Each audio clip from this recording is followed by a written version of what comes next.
Welcome to this recorded mini-lecture on writing effective and efficient learning goals and learning objectives. In this session, we will consider the difference between learning goals and learning objectives. We will also study the necessary components of learning objectives, namely the action, the condition, and the criterion. The saying, "The person who fails to plan, plans to fail," is especially relevant for a backwards design model of planning. Learning goals and objectives are essential prerequisites for planning great assessment and instructional activities. Please take a few moments and consider the following question. What is the difference between a learning goal and a learning objective?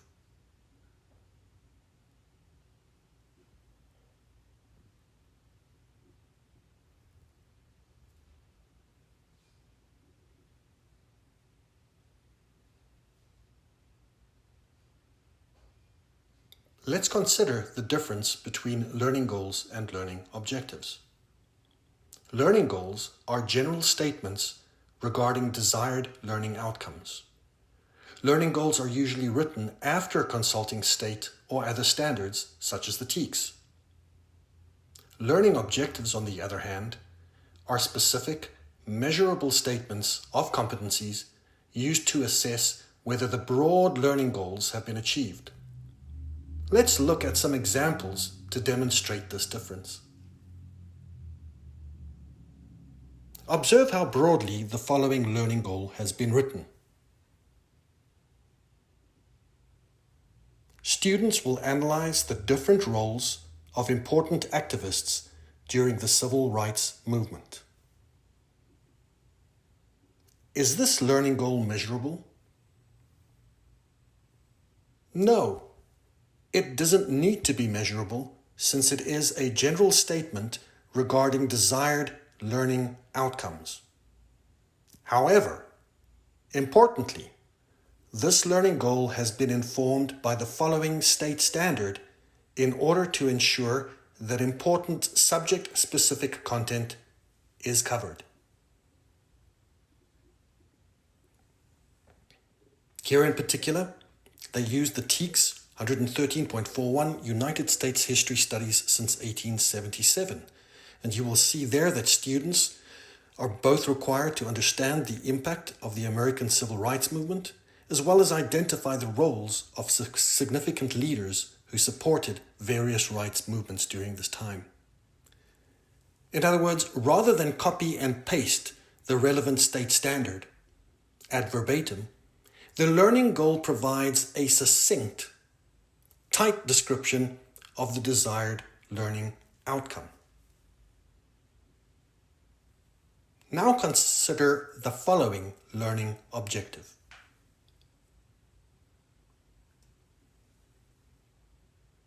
In groups, students will refer to the readings and create a poster that includes the main contributions of Martin Luther King Jr., Cesar Chavez, Dolores Huerta, Rosa Parks, and Betty Friedan to the civil rights movement.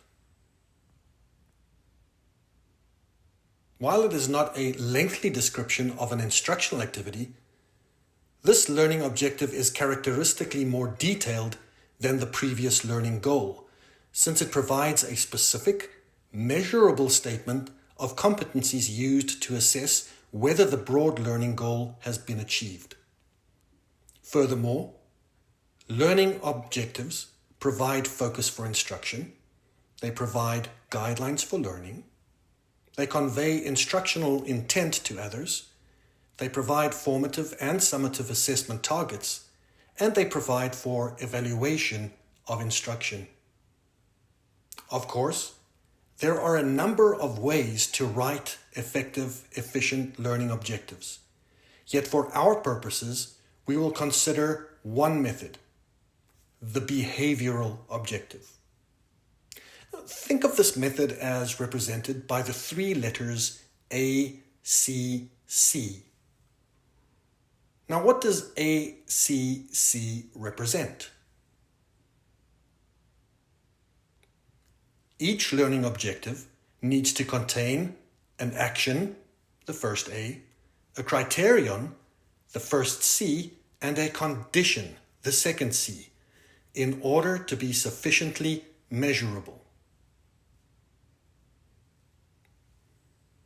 The action states what students will do and is selected from the list of lower to higher order thinking action verbs listed in Bloom's taxonomy.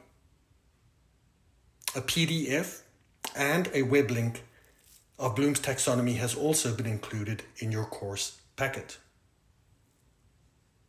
Furthermore, the condition specifies the time, place, resources, or circumstances surrounding the task.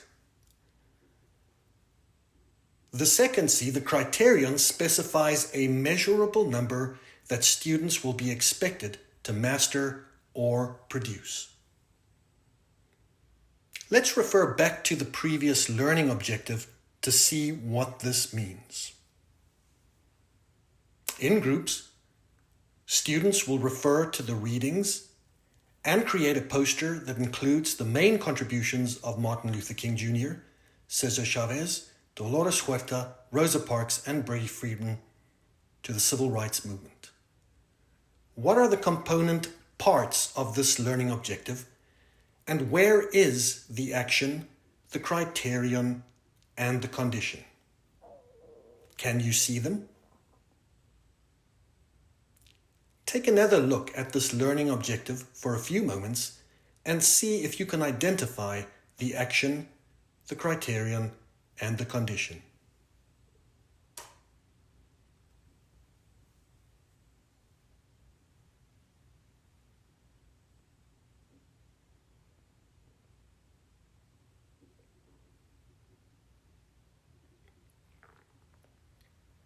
In groups, students will refer to the readings and create a poster that includes the main contributions of Martin Luther King Jr., Cesar Chavez, Dolores Huerta, Rosa Parks, and Betty Friedan to the civil rights movement. Let's break it down.